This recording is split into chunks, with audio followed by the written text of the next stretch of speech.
revision session about the blood chapter, so chapter 17.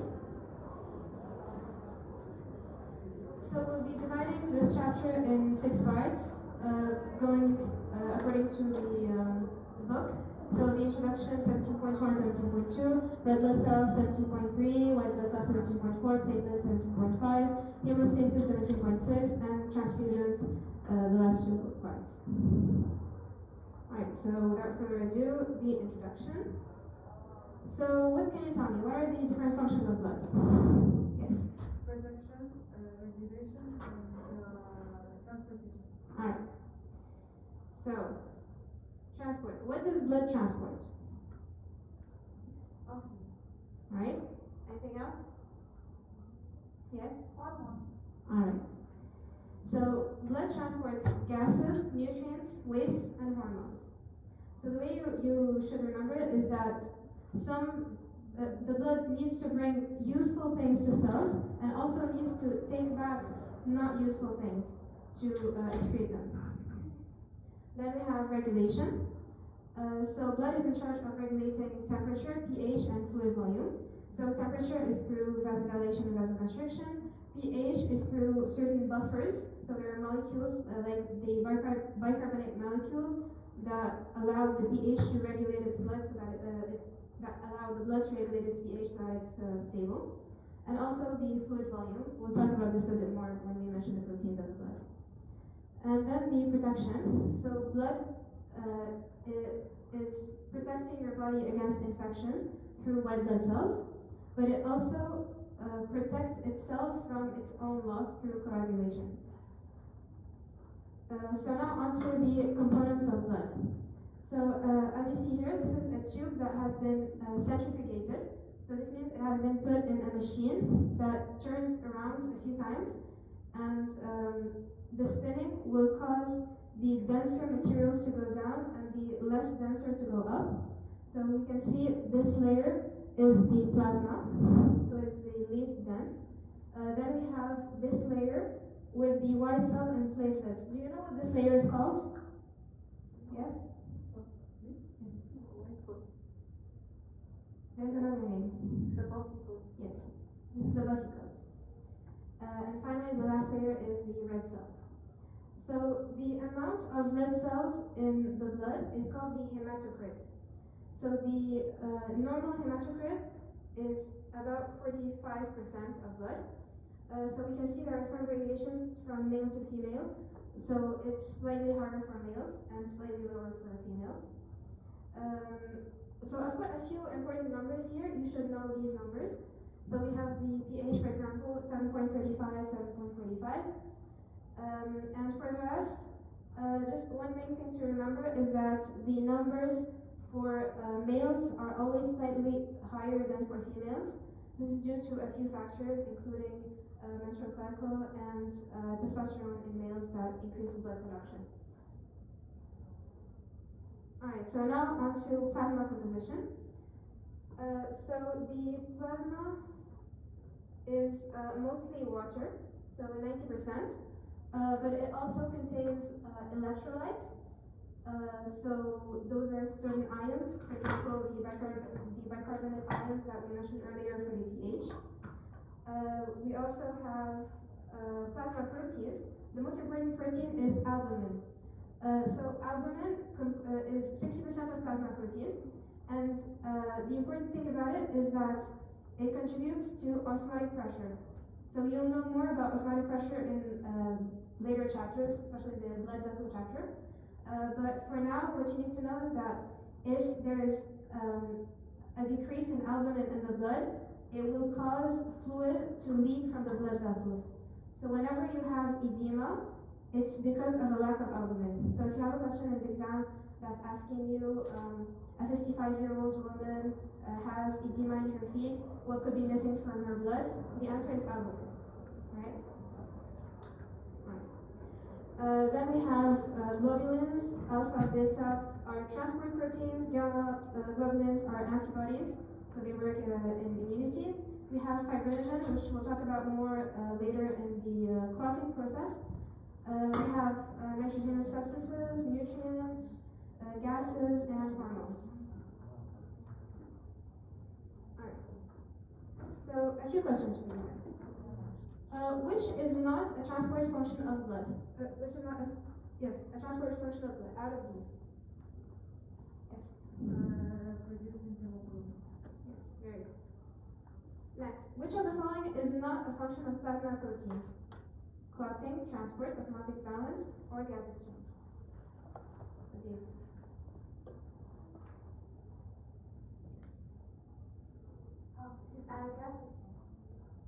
Yes. Gas exchange is especially in the red blood cells, not in the plasma. What is the normal pH range of blood? Yes? 7.35, Correct. Alright. So now on to red blood cells. So red blood cells are also called erythrocytes. This is because erythro means red in Greek. We see the same thing for red blood cells, which are leukocytes. Erythrocytes have very distinct characteristics, such as the shape. It's the only cell in the body that has a biconcave disc shape, which means it's kind of shaped like a donut, but in the middle it's not hollow, there is a thin membrane. So do you know why it's the only cell with such a distinctive shape? Any guess? Yes? so it can carry oxygen. Mm-hmm. So basically this shape is the best shape for surface to volume ratio, which means that any molecule inside the cell is not too far from the surface, so it's easier for gas exchanges. Next, so we have the size. It's 7.5 millimeters in diameter. So just in general, when you look at a blood picture, you realize that blood cells are larger than platelets but smaller than white blood cells. Also, red blood cells have no nuclei. Do you know why? Where's this from? Where's this from? Exactly.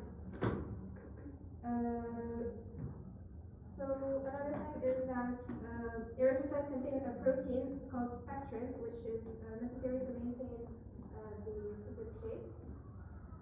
We also have, alright, so we mentioned that the main function of red blood cells is to transport oxygen, and this is done through a molecule called hemoglobin.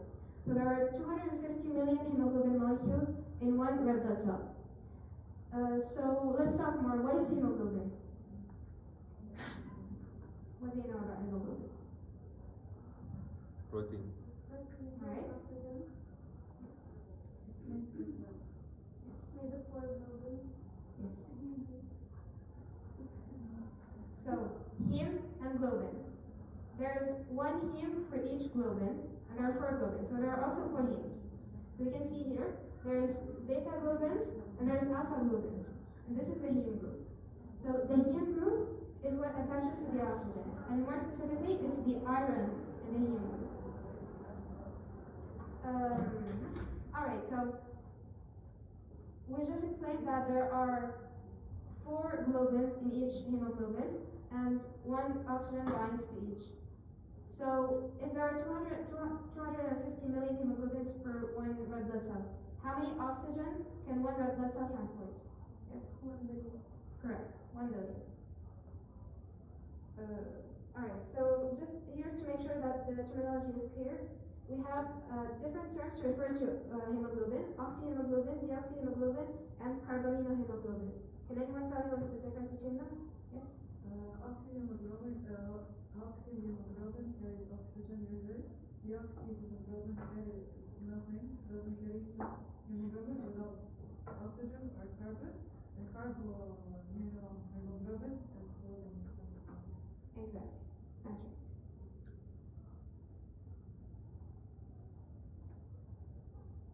Just to make sure that Alright. So now for the erythrocyte life cycles. So we mentioned that red blood cells do not have a nuclei. They also nearly don't have any organelles. So that makes it impossible for a red blood cell to multiply itself.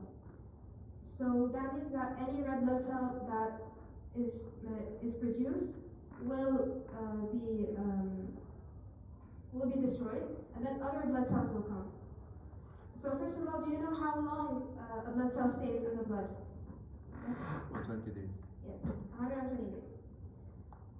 So do you know where the new cells are produced? Bone marrow. Yes, red bone marrow. Alright. So we have a succession that explains how the production is started. So it starts with kidney cells. So when kidney cells lack oxygen, we say that they are hypoxic. And these hypoxic kidney cells cannot perform their usual work, which is to get rid of one specific molecule called HIF, or hydroxyl-inducible factor.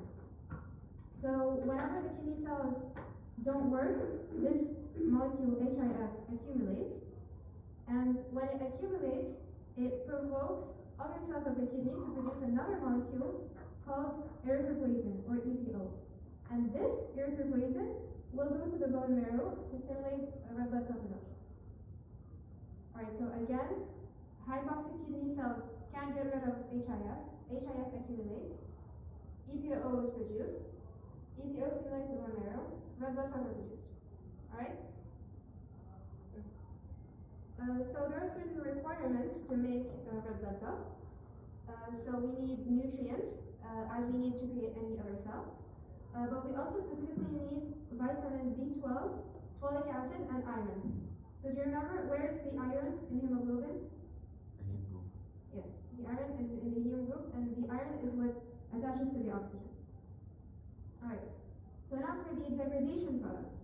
So once the erythrocyte has lived its life and it's at the end, first of all, where is it degraded? Which organ degrades Spleen. red blood cells? Spleen and liver. So the degraded red blood cell will give back the iron as is, and will also give bilirubin, which in turn will become stercobilin and then will be excreted. So the iron will stay in your body. It will be stored through ferritin and hemosiderin, and then it will be transported through transferrin to go back again to produce other red blood cells. So you might get questions asking you which molecule is responsible for the transport of blood, and you'll be given ferritin, hemosiderin, and transferrin. So the only one that transports is transferrin. The other two are only for storage. Alright, and here we have the sequence of erythropoiesis, so red blood cell production.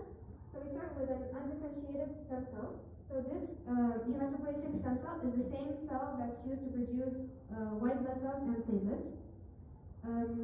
In the next step, it becomes committed. This means that the committed cell can only become a red blood cell from now on. And it's called pro-erythroblasts. After that, you see a succession where the cell progressively loses more and more of its organelles, then loses the nucleus, and finally becomes what we call a reticulocyte, which there's also a bit of reticulocytes in our blood, but then it becomes erythrocytes, which is the majority of red blood cells that we have in our blood.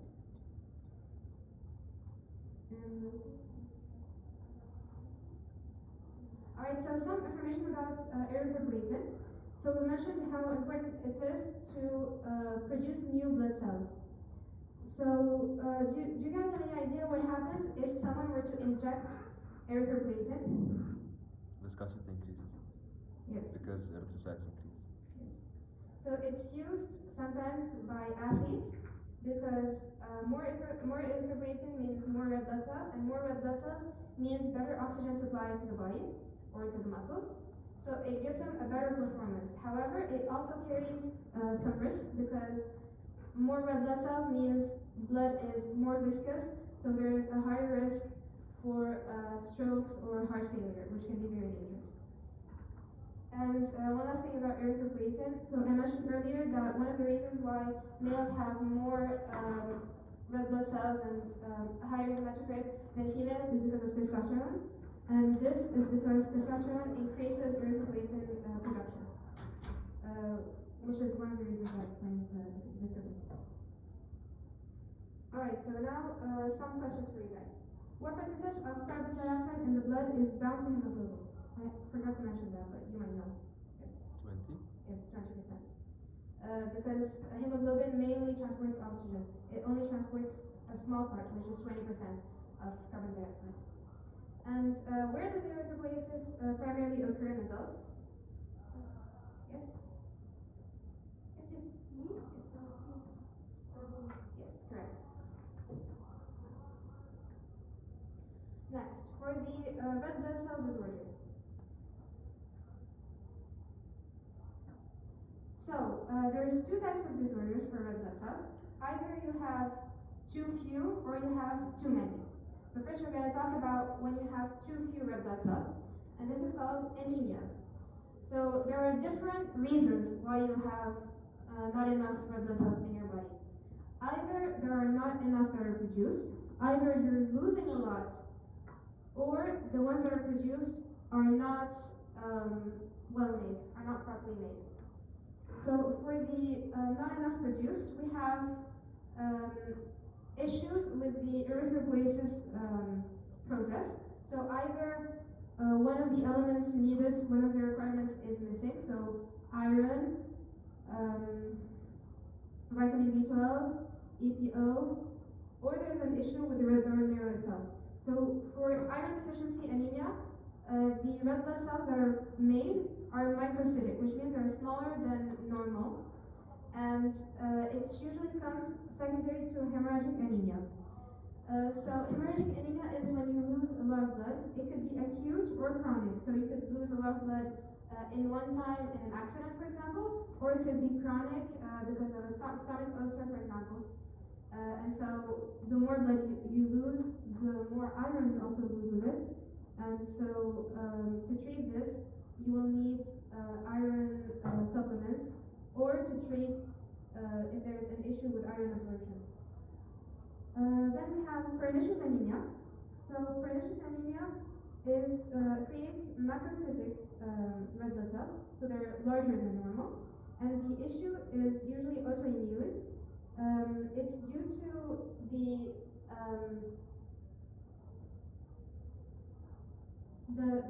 cells in your intestine are unable to absorb vitamin B12, because to absorb vitamin B12 they need something called an intrinsic factor, and this intrinsic factor is produced by certain cells that in pernicious anemia are destroyed by the body.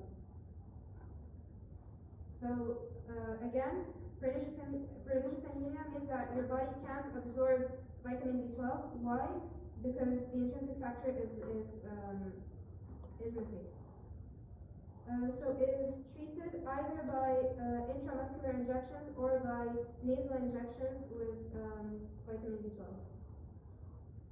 Next we have renal anemia, which is simply due to a lack of erythropoietin. So it could be due to renal failure or just any issue with the kidney that would cause, as a secondary issue, a lack of EPO. And finally, aplastic anemia, which is due to inefficient red marrow. So this could be due to leukemia, for example. But the most important thing is that aplastic anemia is not only is not only seen through anemia. It also reflects in your immunity and your blood clotting, because it will affect all of your blood cells. Next we have hemolytic anemia. So there are two forms mentioned in your lecture. So there's thalassemia and sickle cell. So thalassemia is, both are genetic conditions, by the way.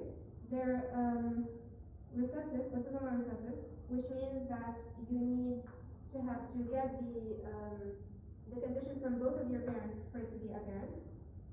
So thalassemia is due to a mutation in chromosome 16 and or chromosome 11. So if it's chromosome 16, it's going to be alpha thalassemia, and it's going to affect alpha globulins.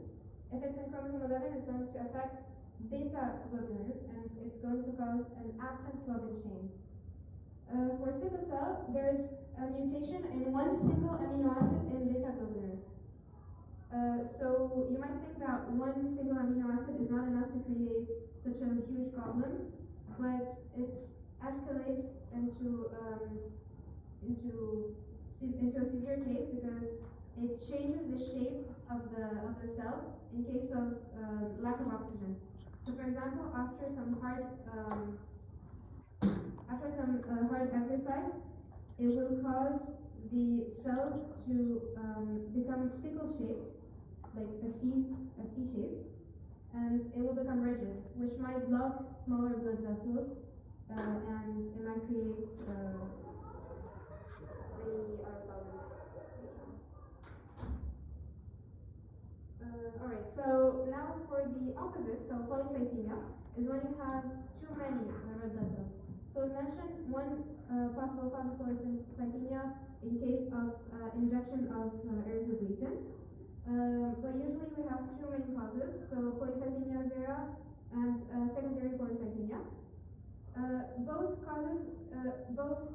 types cause lightheadedness because of the increased blood viscosity. Polycythemia vera is due to usually a bone marrow cancer, and it may cause the hematocrit to reach even 80%. However, secondary polycythemia is less severe and it usually resolves itself. It's caused by living in high altitudes. As the oxygen is decreased, we will need more red blood cells to compensate for the lack of oxygen. And so the blood count will be slightly more elevated, so 6 to 8 million red blood cells per microliter.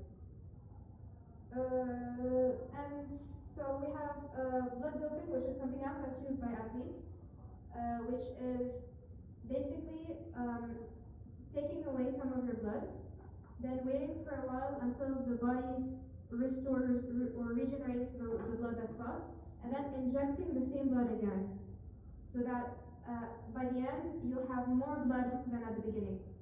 And this is done for the same causes as the injection of erythropoietin. So the idea that more blood means better oxygen supply to the muscles, and so better endurance, better athletic performance. But it is illegal because of the great danger that it causes due to the risk of strokes or heart failure, as I mentioned earlier. Alright, so now two questions for you guys. A 10-year-old boy suffering from a disease in which his red blood cells become rigid and sticky and are shaped like crescent moons and block the small vessels during heavy exercise. Which of the following best describe the main problem in this disease patient?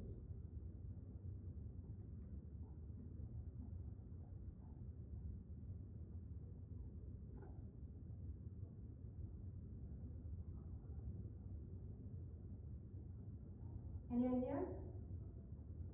Yes? Is it B? Abnormal hemoglobin sequence? Yes, correct. Next question. A 13-year-old female is suffering from an autosomal disease in which there is a mutation of a gene on chromosome 16. Which of the following best describes the deficiency? Yes? Increases the alpha blocking machine. Let's see. Correct. We mentioned chromosome 16 is for alpha, chromosome 11 is for beta. And lastly, which anemia is caused by insufficient EPO production? Which type of anemia? Yes? Correct. Renal anemia. Alright.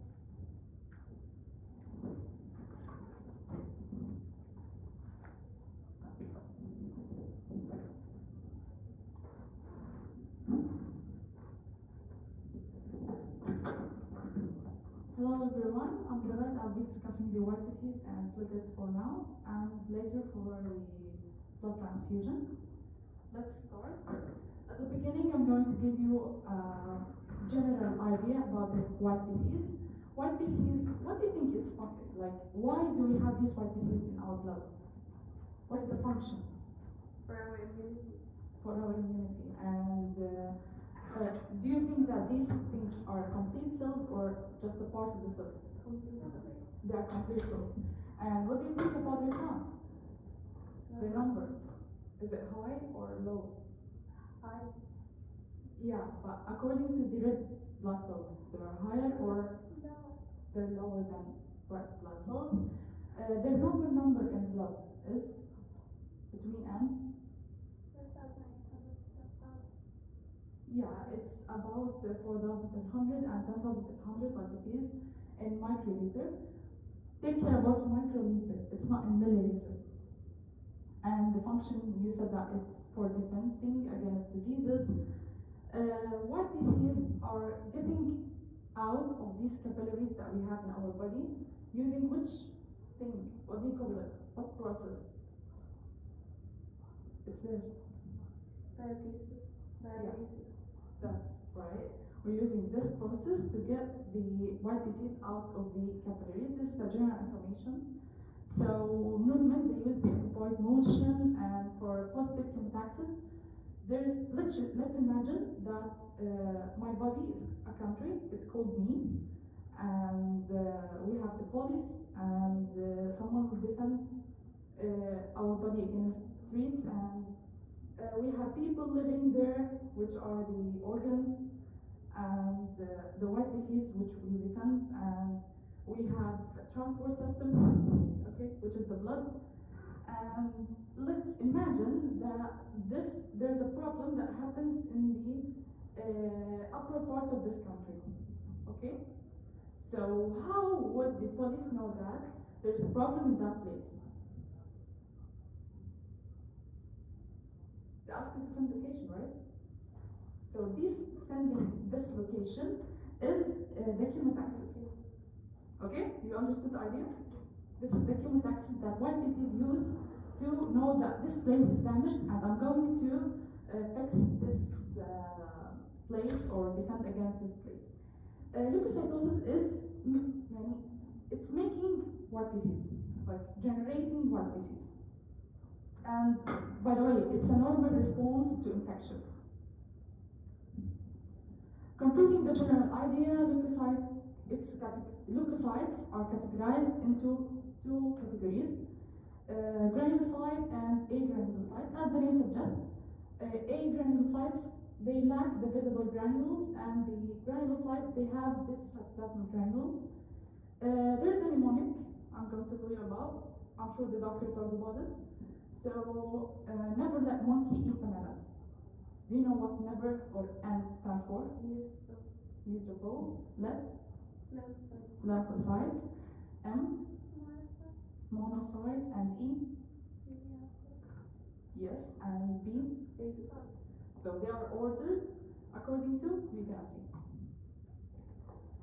Let's now talk about the white diseases themselves. Later in the slides, you're going to find me dividing them, and I'll show you. They're divided. I'm keeping every information in its place, so you're not confused. White disease, there are 5: neutrophils, basophils, eosinophils, lymphocytes, and monocytes. We have, as we've been talking about, like the granulocytes and the agranulocytes. The agranulocytes are here, they're in white. The granulocytes are in black, and they're on the other side. Neutrophils, they are, I've written here the special characteristics of each one. So neutrophil, they are high in number in acute bacterial infection. Acute bacterial infection. If you find this word in the exam, it's neutrophil. Basophils, histamine. It loves histamine. Histamine is, what do you know about it? Anti-inflammatory for the inflammation. Yes, causes inflammation. Eosinophils, it loves the worms, like parasitic worms, and the allergic reactions. Lymphocytes, it has B and T lymphocytes. Monocytes, there are against viruses, like monocytes, something that eats big things. Okay? Keep it like this. Let's talk about the first one, which is neutrophils. Tell me what you know about it. You can Most numerous. And it's yes. low. It's loop, Yeah, that's right. 3 to 6. You can use the picture here. As you see, there's many loops or multi-loopulated. So it's 3 to 6 loops. It's counted about 50 to 70 of the white disease, not the blood. It's out of the white disease. General info, most numerous white disease, as we said, twice large as RBCs. If you can notice in the blood smear, you'll find that RBCs are smaller than the neutrophils. They are chemically attracted as other types of white disease. They are granulated, so their granules are fine. Take both colors, basic and acidic. Basic is blue, acidic is red. So it gets maybe like purple. function, it's active phagocyte. So it likes eating, okay? Active bacterial infection, as I mentioned, and it loves the word meningitis and appendicitis. So know those things, especially those examples. Special info, can you tell me? Smaller granules contain antimicrobial proteins called defenses. They are called polymorphinuclear leukocytes. Uses respiratory brush to kill bacteria. Okay. Defenses, they are proteins. They are anatomical proteins. They are built in granules or like vesicles or a pack like this. So when they come to the virus or to the bacteria to kill it, it's like it touches it and dissolves or opens. So the defenses opens like pores or holes in that bacteria and kill it. They are called polymorphinuclear, which means that they have more than one nuclear group. Uses respiratory brush to kill bacteria. Respiratory brush, which means like you know the balloon. Yeah. When you blow a lot of air, more, with the brush. That's the idea. Examples. Tell me what you know about it. It's for the parasitic worms infection. Yes. Yeah. And also for the allergies and asthma patients. Exactly. And They have endothelium. if I'm looking to a blood smear, I found what's the color for example? It's red. Yeah, it should be. So the go back. The neutrophils are lilium, and the eosinophils are red. Or let's keep it red. It's not multi-related like neutrophils, but it has two nucleus. They resemble the emas, you know that emas that you use. Special info, they lack the enzyme that specially digests bacteria. So if you find, like if I'm giving you a question, type of form, and someone who's having an allergic reaction, and someone who's having a type of bacteria. So which one of them you will not find examples in their blood? The bacteria. The bacterial one. What to mention more about it? It's approximately the size of neutrophils, so it's also bigger than the red blood cells. Its function affects the parasitic worms, and it's there in the allergic reactions. The basophils, from the name, basophils. What do you think it's called basophils?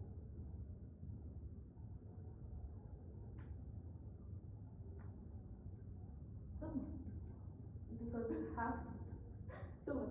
have a high affinity for the basic structure, so it's not acidic, it's basic. Yeah, why? Because it contains histamine. Rather than the histamine, tell me about it.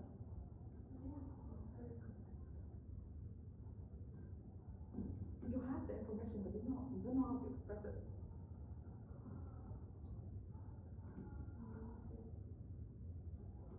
Okay, let's go back. Examples, I said that it has, I didn't say, it has eosin, so it stains like red to pinkish color. Why? Because it's acidic. Basophils, it's basic. So it should stain purplish to blue or purplish. It's always opposite to the acidic one. It helps defend our body from allergens, pathogens, and parasites. As you said, it contains. Tell me, you know it. It has histamine. It contains histamine. Yes. And so it resembles And mast heparin as cells. well. And heparin as well. Yes. And it resembles mast cells. By the way, mast cells and basophils are derived from different places in our body. Their nucleus shape, focus on the nucleus shape. It's U and S shape. Like, as you can see, it's like this. Or if you want this, S. Basophils is simple. Lymphocytes. As I said, lymphocytes is divided into T lymphocytes and B lymphocytes. They are spherical in the nucleus.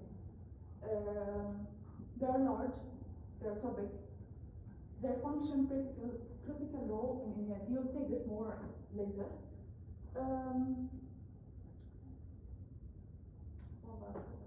Okay. T lymphocytes function in the immune response by acting directly against viruses, infected cells, and tumor cells. B lymphocytes, they give to something, they form immunoglobulins, like let's again. T lymphocytes, they fight by themselves, okay? But B lymphocytes, they produce something to fight, okay? This something is called immunoglobulins. Monocytes, they're so big, they're the largest, and their nucleus is kidney shaped. Differentiate between the U and S shape and the kidney shape. It's different. Or keep the word as it is. The function defense against viruses, intracellular bacteria, chronic infections such as tuberculosis. Why is it intracellular? For example, this thing lives inside the cell. It doesn't live in these spaces like the stomach or in the blood. No, it lives inside the cell. So it's called intracellular.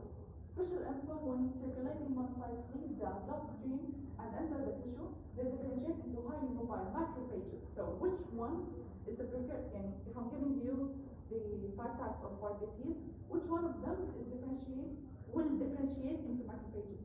The monocytes. And as I said, it's the new organ shape. Production and lifespan of leukocytes. How do you think leukocytes? Does it refer to the white disease? Is it the same way? What do you think? It starts from mast cells, the myelotic, Yes. and it stops the fat. Yes, that's right. And what triggers this leukocytes to be produced? When there's an injury or Yes. There's factors actually, they are called interleukins and CSF. They are there in the body and they trigger the formation of the white disease. But they are different. How? Interleukins are numbered. So when I want interleukin 3, interleukin 4, interleukin 5, I use the numbers to name them. But the CSF, they are mentioned by names. Like when I want to trigger the granulocytes, I mention granulocyte CSF. Okay, this is the difference between them. They are released in the body from the red bone marrow and mature white disease to produce more and more white disease. Okay, what do you think we can use this CSF and EPO as you said? for the cancer patients. For cancer patients. Patients in the hospital, some of them they receive chemotherapy. And this chemotherapy can affect the bone marrow. And as we know, bone marrow produce white disease, RBCs, and many other things, like mainly white disease, RBCs. And what else? Okay, when it's affected, it can't produce this normal range of white disease. Then our body will get infected from any simple thing, like a small virus or an easy virus for a normal person. So we give them CSF or an EPO to support their body. Here, let's look about, I'm talking about leukopoiesis. Leukopoiesis, as I said, this is normal response from our body to defend against viruses and bacteria and anything that enters our body. It starts from here, the main stem cell. It divides into myeloid and lymphoid stem cell. Then it goes across let's start with myeloid, across of, they are dividing and getting mature more and more. Then they differentiate into eosinophil, basophil, neutrophil, and monocyte. Those 4 are from the same precursor, which is myeloid. The lymphoid is different. Lymphoid gives to B and T. Then B is going to be differentiated and get mature and also be the same. So we have different mothers, let's say, myeloid and lymphoid. Lymphoid gets to only B lymphocytes and T lymphocytes. But the myeloid, it will get to eosinophil, basophil, neutrophil, and monocyte. Yes, monocyte. Leukocyte disorder, I'm talking about leukemia first. Leukemia, simply producing more than needed white blood cells. Leukopenia is the opposite, less than needed. We have four types of leukemias: acute, chronic, mild, and acute. Acute, short term, it's there but in a very short time. So it derives from stem cells. It doesn't have time. It's acute. Chronic, it's from like the lower stages. Why? Because it's taking a long time. Myeloid, it derives from the, let's go back, from this, okay, from this precursor. And the lymphoid, it derives from here. That's the difference between them. Who can answer this question? So, because they will be non-functional. Yes, They they won't are non-functional. This is one thing. And SpongeBob's thinking. They, when it proliferates out of control, so we can't control them anymore. Yes, controlling, and they're non-functional. And I was gonna say they could fight against the body. they may, but the main problem, you didn't get to the main problem. In that effect for red blood cell production? Yes, why? Because they will impair the normal red bone marrow function. Yes, why? Taking too Tell much me, space. think. They're taking too much space. Yes, that's the thing. They're filling the bone marrow, so there's no place for doing or creating this white PCs, platelets, and RBCs. So this person will have anemia, bleeding problems, they will have fever, weight loss, and bone pain. Why bone pain? Because there is bone marrow RN. Bone marrow RN. No bones. Okay. The most common cause of death is internal hemorrhage and overwhelming infections. How can we differentiate between them? If I'm giving you a question, someone came to the clinic, he has a problem or problem in the overproduction of white disease, and he has some red things on his hand. So this, Internal hemorrhage. yeah, you found that there is blood, is that? But the overwhelming infections, if I'm giving you that there's a person, the same person came to the clinic and he has rashes. Maybe doesn't respond to antibiotics. Yes, that's one thing, but they have like the symptoms or the clinical symptoms, they're showing signs and symptoms, they're showing that there's an infection inside. It's not bleeding. Another type of problems with white disease, infectious mononucleosis. What do you think is this? From the name, let's say. It's a viral infection. Why? Isn't mononucleosis is from white disease? Let's go back. Yes, monocytes. Monocytes. Why? Why do you think this happened? At the beginning, when they discovered this problem or this disease, they thought that this is a monocyte in the blood stream. Later, they found this is a big lymphocyte. So it's a virus, viral disease. It's caused by Epstein-Barr virus. It's an excessive number of lymphocytes. It's not at all monocytes, أصلاً. It was misidentified, and later they discovered that it's a lymphocyte. There's no cure. It will not go out. But there is conditions like we can treat the symptoms. That's it. Who can answer? Try. Even though it's wrong, right?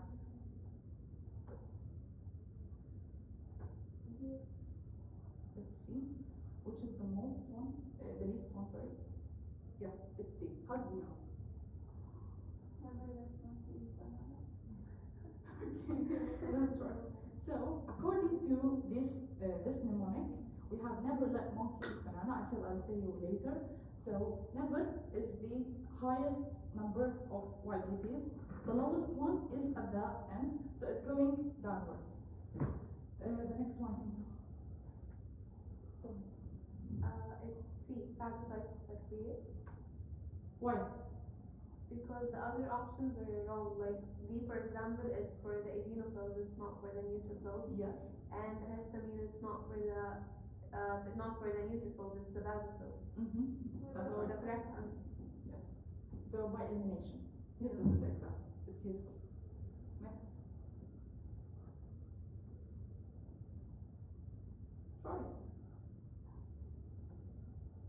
I guess B, 20. Let's see. Yes, it's B. So never let monkey eat bananas. B. The last one. Yes. Parasitic infection. Yes. That's easy. Let's get into platelets. Platelets is so short. Platelets are made of fragments of megakaryocytes. A hormone called thrombopoietin regulates the formation of platelets. So as in the white disease we had CSF and interleukins, here we have thrombopoietin. They are there in the clotting process. We have the platelets. So the use of these platelets is to control the blood loss until the clot is formed correctly with the blood vessels and the blood vessels are closed in the skin. That's a quick story. It takes about 10 days, and platelets are quick action. Like it's there for quick action. It's not there for the long term or the chronic term. No, it's not there. So the platelets are there for just clotting the blood or preventing the loss of blood until the clot forms.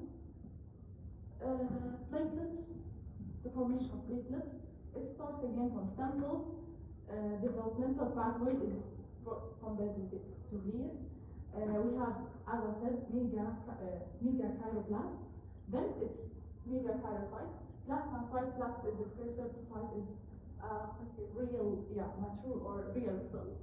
Then we have the other stage or the, as I said, third or megakaryocyte. Then this megakaryocyte is split into fragments. The fragments are disc shaped, and here, as I said, megakaryocyte, it's becoming bigger and bigger. Why? Make more progress. Yeah, but why? If you're going back to the first semester, you have taught something at the end of the cell chapter. A big picture.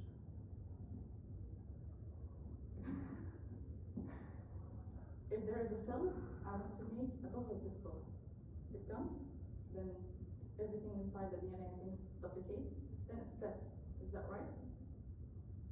So this splitting is called. Yes, so there is no side effect. That's it. Because of that, it's becoming bigger. Okay? Let's take this.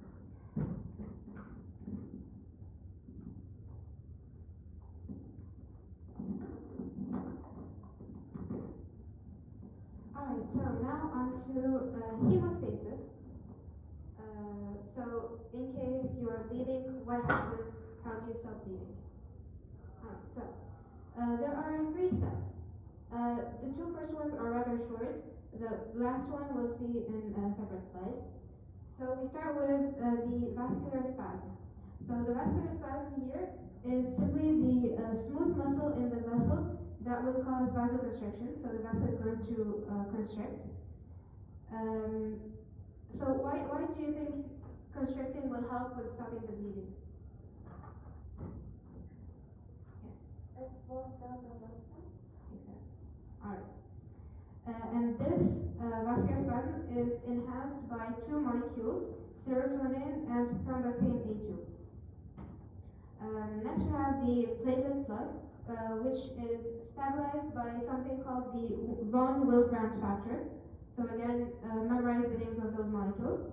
And the platelet plug itself produces serotonin and thromboxane A2. So it's kind of a cycle. So the vascular spasm is enhanced by serotonin and thromboxane, and it leads to the platelet plug, and the platelet plug itself produces serotonin and thromboxane, so it's in a loop. Then we have the last step, which is coagulation, and it has 3 phases. So before I move on, why do you think that there is never a coagulation in an intact blood cell? Why does your blood not clot when there's nothing wrong? Yes? Because the blood is passing through, so it will dilute any clotting happening there. And there is one other reason. The intact endothelial cells produce anticoagulants, which are nitric oxide and prostacyclin. So if your blood lacks one of these 2, it may cause undesired blood clotting. Next we have coagulation. So this may seem a bit daunting at first, but as you see it again and again, it's going to stick with you. So there are 2 pathways, intrinsic, extrinsic. The difference, intrinsic pathway, everything is found in the blood. Extrinsic pathway, there's one thing that's called the tissue factor that is not found in the blood, it comes from the tissues. The intrinsic factor is slower because it has more steps, but they occur at different places in different situations. So for example, intrinsic pathway is what we see in laboratories, in vials, in glass vials, because the glass will activate the intrinsic rather than the extrinsic.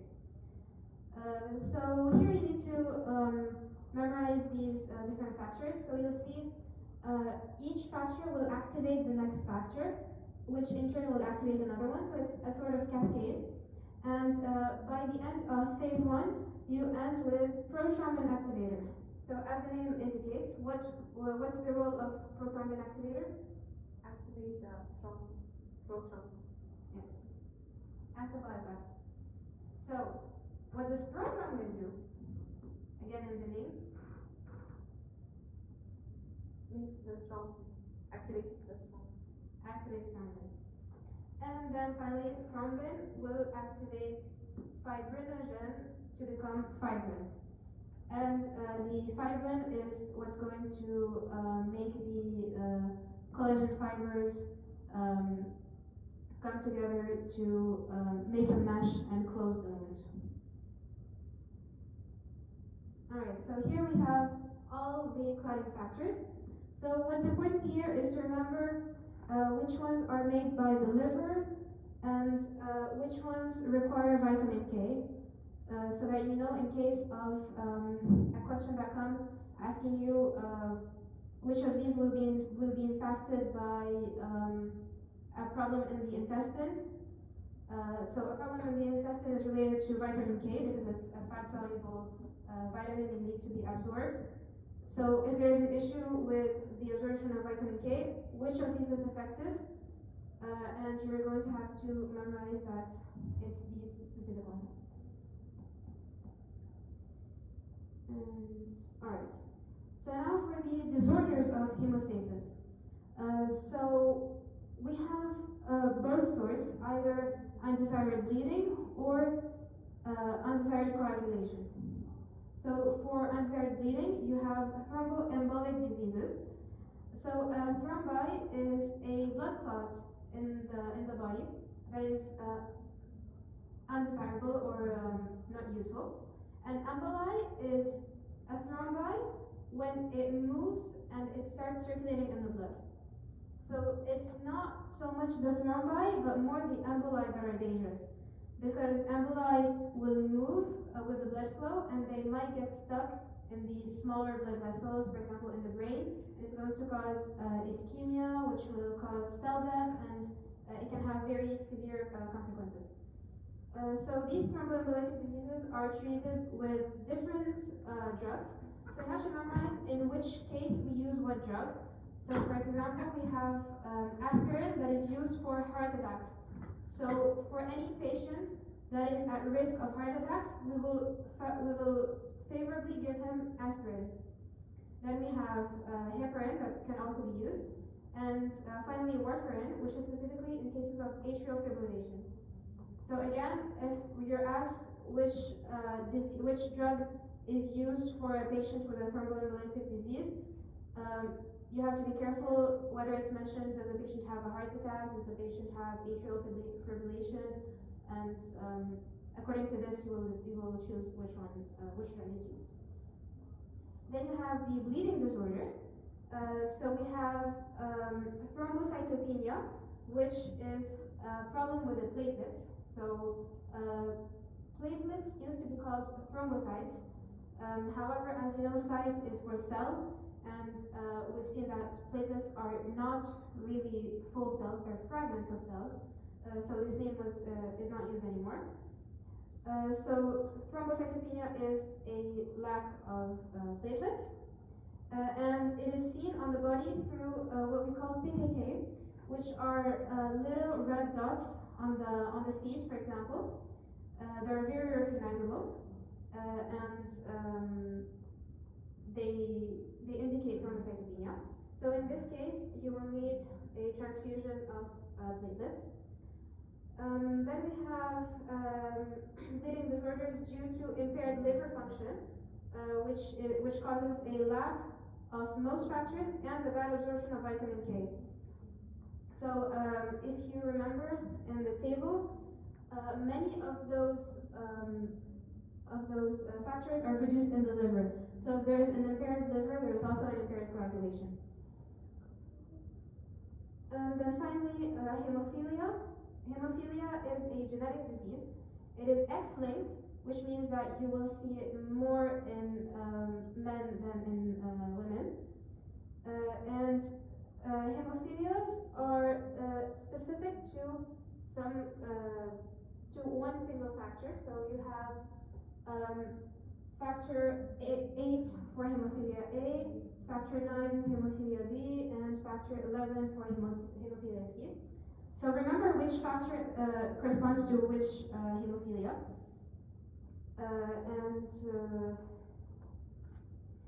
So if someone has hemophilia A, for example, you'll need to inject him with factor 8. And finally, we have DIC, or disseminated internal coagulation, which is combining both undesired clotting and bleeding. And this is seen especially in cases of pregnancy, so as a complication of pregnancy, or septicemia, so in bacterial infections, or in case of incompatible transfusions. So a few questions for you guys. What is the first step in hemostasis? Yes? Correct. Next, what is the main function of prostacyclin in blood vessels? Remember, you have to memorize these molecules. Which one helps coagulation, which one prevents coagulation? E? Let's see. Wait, oops. Let's answer question 33 before then. What is the role of thromboxane A2 in hemostasis? Yes? Enhances the vascular response. Did you see the answer or did you know it? Alright, which factor stabilizes platelet binding during a clot formation? So which of these molecules is important for platelet binding? Do you remember?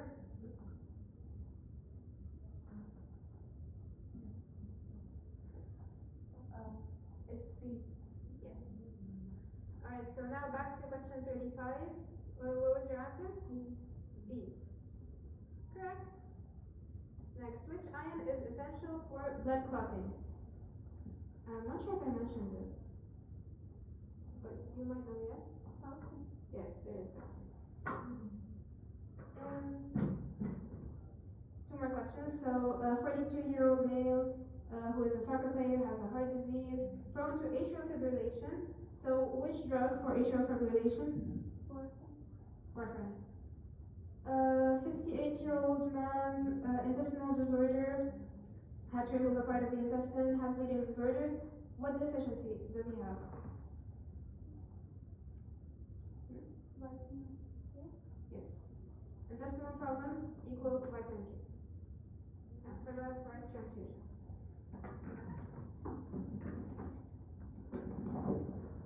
Hello, it's me back, and I'm going to talk about transfusions.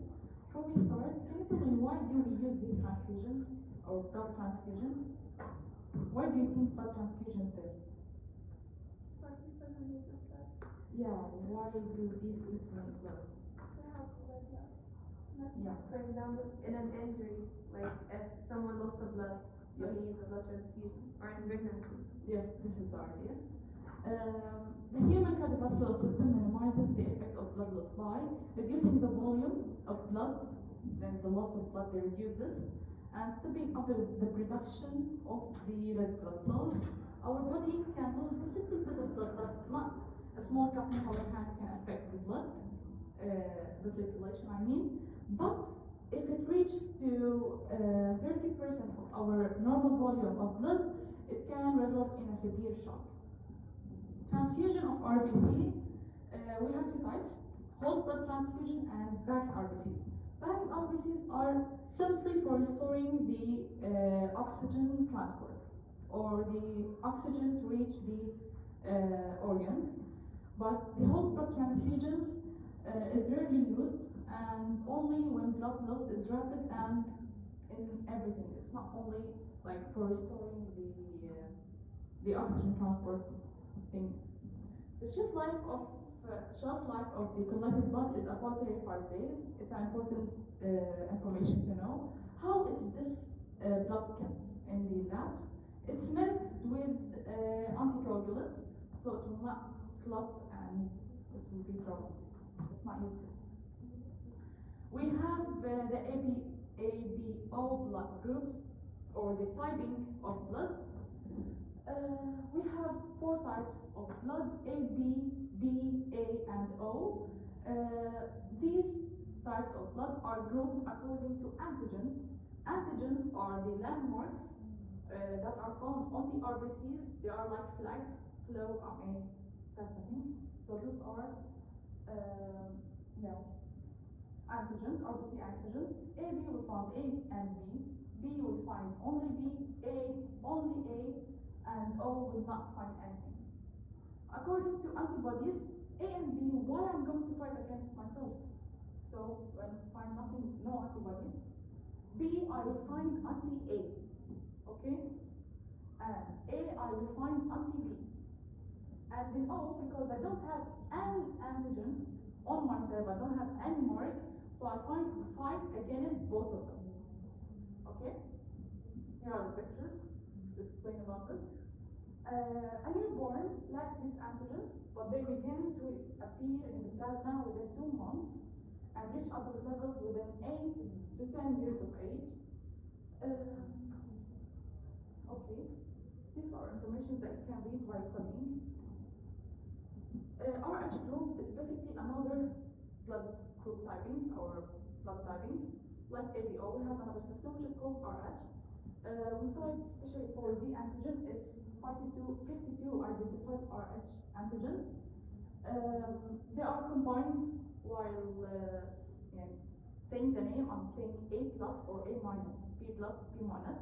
So plus and minus, plus for RH present, and minus for RH it's not present, it's absent. We have anti-RH antibodies exactly as those. The anti-A or anti-B. We have also anti-RH antibodies. It's not there normally in our body, but it may be there if an RH negative was exposed to an RH positive blood. And what are the things that may happen? It was exposed.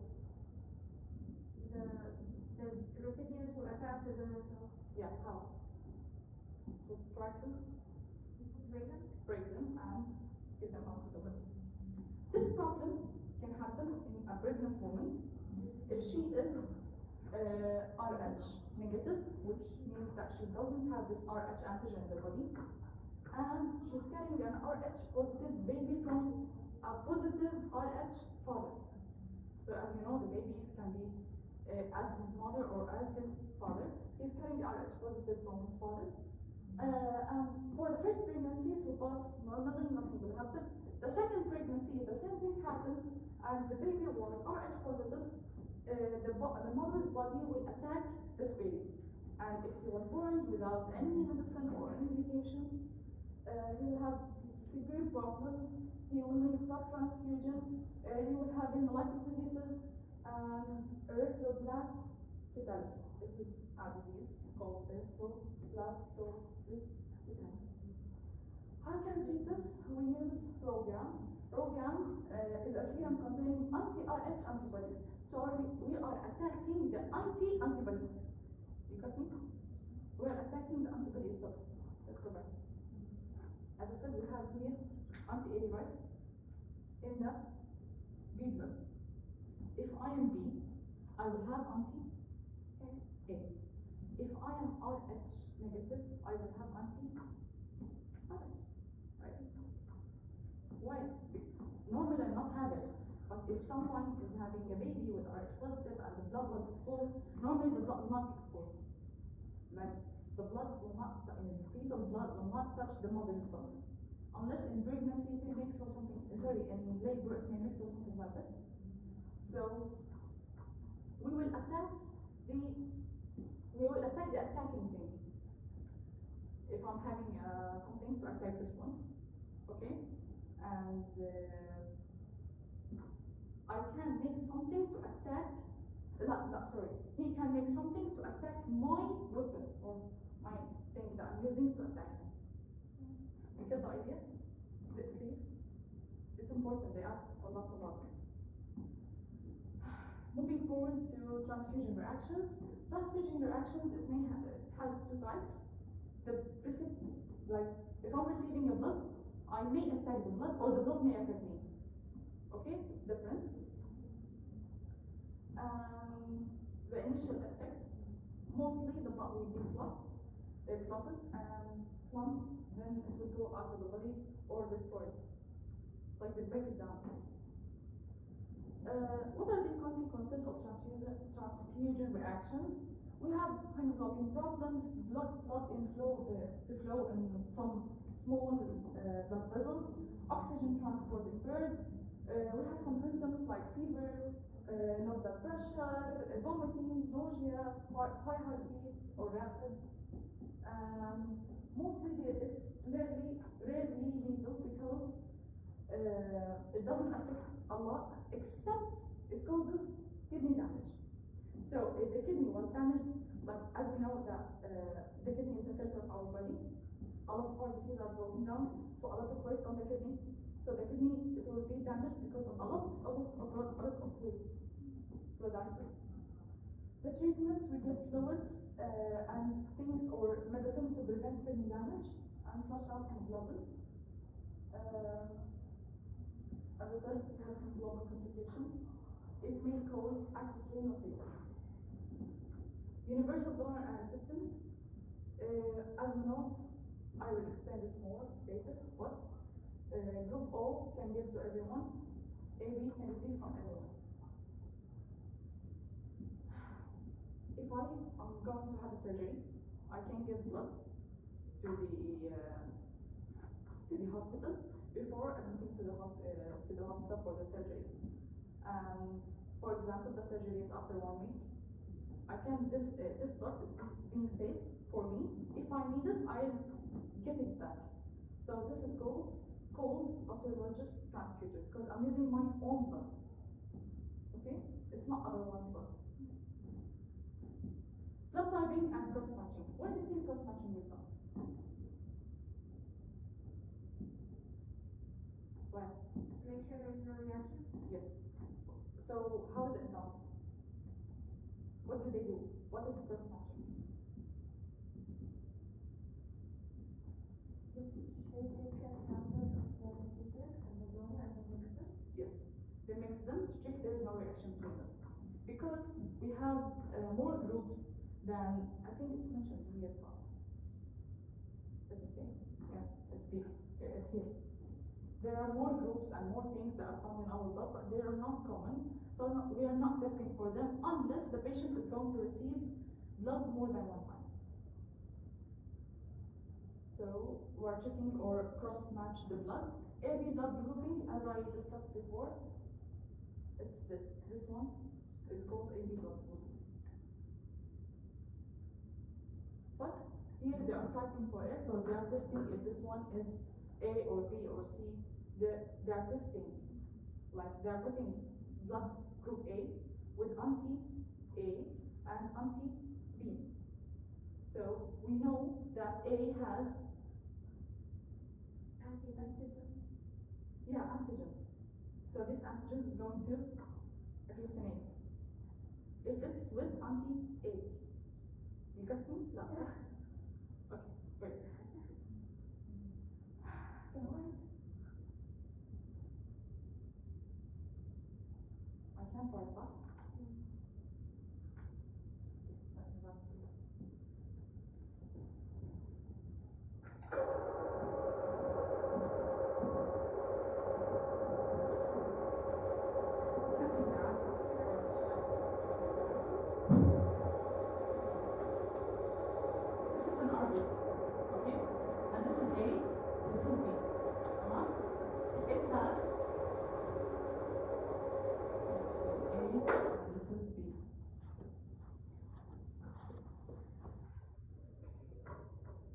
It's showing that I'm A and I'm B. Okay, this is the ID of it.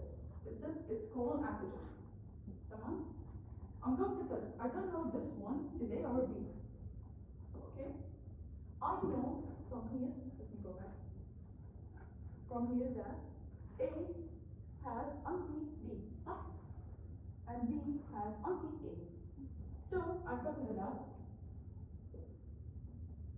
get something to put the blood on, and put here anti-A and anti-B. Come on. And put this one here and here. Okay? If it was A, it will agglutinate here. Okay? If it was B, it will agglutinate here. Why? Because I have anti-B. And it's going to eat the B one.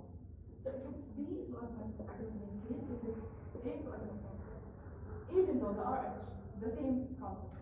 The O, it will not agglutinate at all. Because it doesn't have any antigen type. Okay?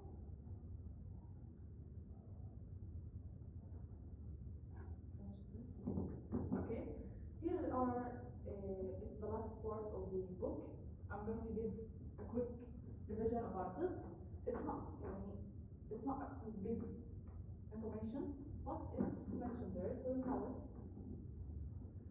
If you have a pale blood and no hematocrit in the blood smear or in the blood test CBC, indicates anemia. If it's pale and no hematocrit, the blood glucose test monitor diabetes management and lipidemia, high fat content, lipid, which means fat, emia, blood, high fat in the blood. The plasma will be yellowish and linked to heart diseases. Leukocytosis is, as we know, the normal response for defending our body. Signals infections, that means that there is an infection in the body and our body is fighting it. In severe cases, large hockey coats. As Assia said, there is a hockey coat there in the you got me? Microscopic blood studies. We have erythrocyte variations and differential blood PC count, DWC. Differential, we know that we have 5 types of YBCs, right? So if eosinophils is higher, which means that we have allergic reaction. Right? Yeah. If neutrophils is higher, bacterial infection. You got the idea? You are going to get a question like this. I have a high YPC count, and in the differential test there was high neutrophil. What this patient has? Acute bacterial infection. Okay. Erythrocyte variation, they should not vary, but sometimes there are variations between the individuals. So they may vary in size, shape, and abnormalities indicates iron deficiency or precious anemia. We know that the red blood cell is intestine shape. So if it's small, it indicates the iron deficiency or precious anemia if it's big. Hemostatic test, as Assia explained, we have to test for platelet count to detect thrombocytopenia. It's a disease. And prothrombin time. Did you take it in the lab? You had this stick, you were cutting to check if it's agglutinated or not. No. You will take it, so you will check how much time does this blood take to agglutinate. Protein blood panels. We have CBC, complete blood count, CMP, which is comprehensive metabolic panel. We mostly see in hospital the CBC, which is the complete blood count. We check everything in blood. Measure here, it measures the electrocytes, glucose, liver, and kidney marks. CBC indicates hematocrit, hemoglobin levels, RBC size, YTC types, the differential one, and provides a full picture of blood flow. This one's so important. I think it's the last thing. Okay, if I'm having an O blood, can I get from O? O minus? Yes, can I give to O minus? Yes, it's fine, it's the same. If I'm having an O positive, can I get from O minus? Yes, I can get from O minus. It doesn't have RH. So if I'm having RH, I'm O minus, I'm O plus, and he's O minus. He doesn't have RH, I have RH. He doesn't have, so I can get from him and it will not affect me. Okay? But can I give him? No, why? Because I have RH. But he doesn't. So I'm going to affect him. The next one is A minus. Can I get from O minus? Yes. But can I get from O plus? No. Why? Because of the O and No, it's not the thing. O can give to everyone. But the thing here is with minus and plus. I'm A minus. I can normally get from O, but not O plus. Why? Because plus has the RH. You get the idea? Plus never give minus, but minus can give plus. Okay? According to A plus can get from everyone except B. No? The B, I think B minus, it can get from everyone minus except A. If you see AB minus, can I give it to B? No, it cannot affect.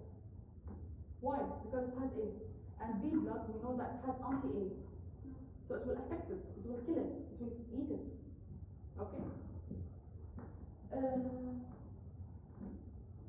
If you can see here, the AB plus, it can get from everyone. Why? It's plus. It has RH. So anyone that has RH, it can give me, right? صح? Okay. And even though it was minus. تمام? Shall I give you a general rule? Is it clear? Okay. Minus can give plus. Plus can give, it can't give minus. Let me draw it. Is it better? Yes, good.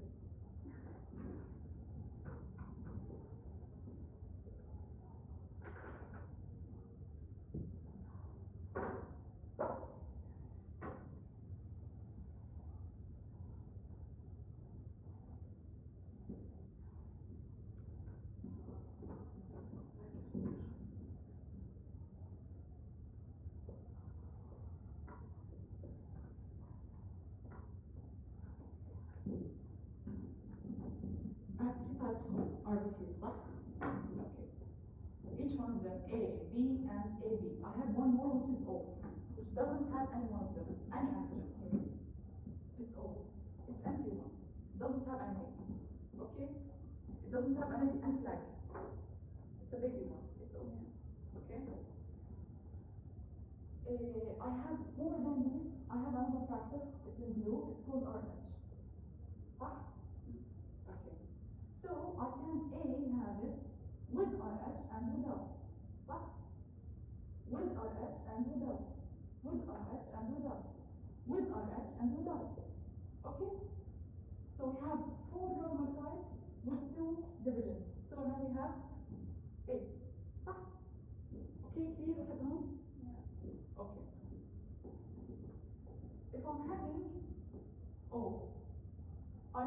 can have O plus and O minus, صح? Okay. Can O plus give to all of them? No. Why? Sabah. Yes, but it can give to O plus. which is one? You can see here it's only O plus. But it can give also for O plus 1. No? O تمام? As a general rule, minus can give plus, but plus can give minus. تمام؟ تمام. Let me write something more than this.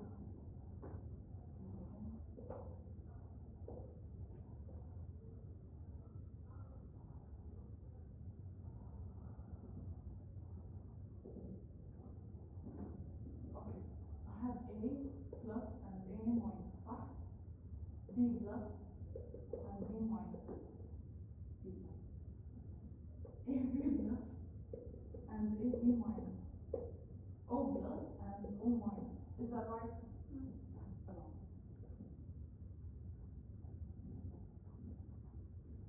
Plus can get from minus. I can't do this. صح? But I can't do this. تمام؟ Simply represent that. Okay.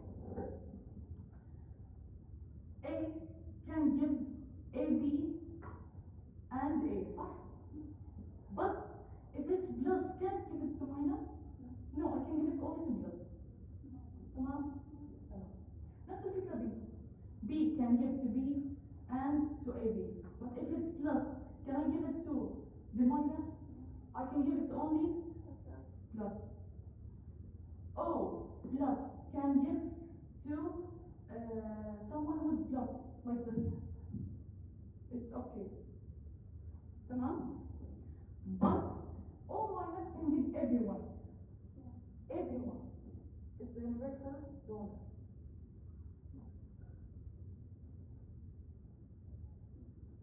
Okay? Give me a situation. Is it clear? Million? Come on, give me a situation.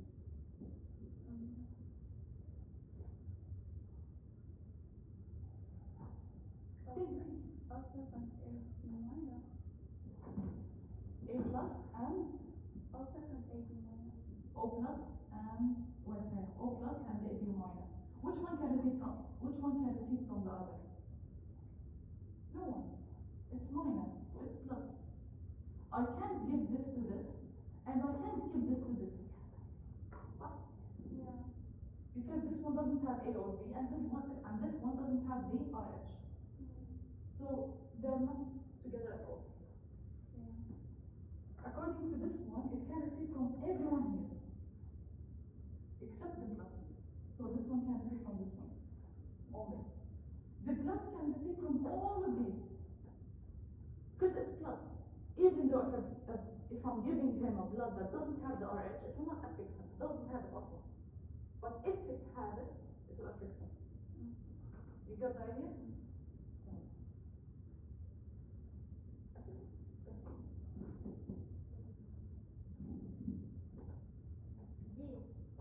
Huh? It's D, that's right. The next one. Yes. Next. Okay. Okay.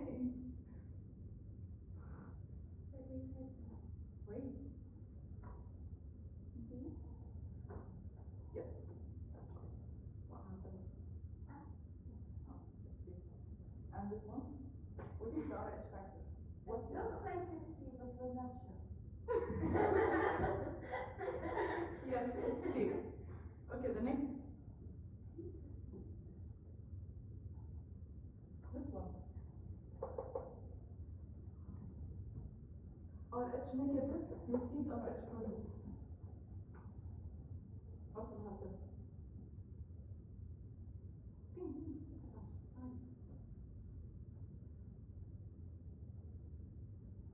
Nothing will happen.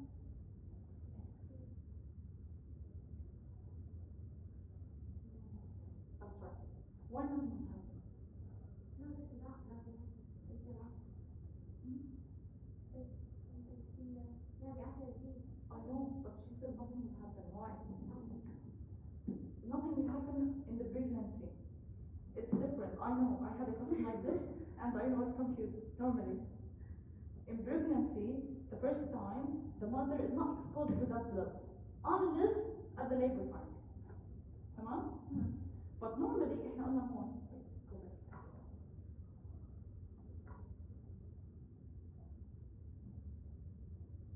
Normally, according to the antibodies, the baby will not have it. But as an adult, after 8 years to 10 years, you will have these antibodies. Sorry, yeah, the antibodies. You will have them normally, not the RH. The antibodies for A and B. Okay, it's different.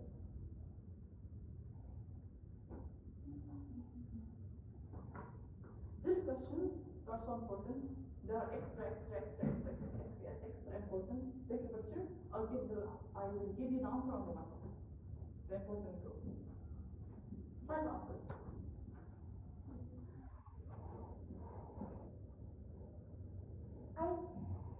I don't know that.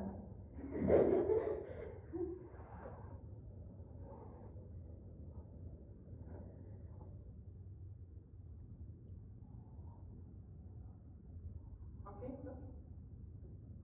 And this one is also so important. Take a picture. It's matching, by the way.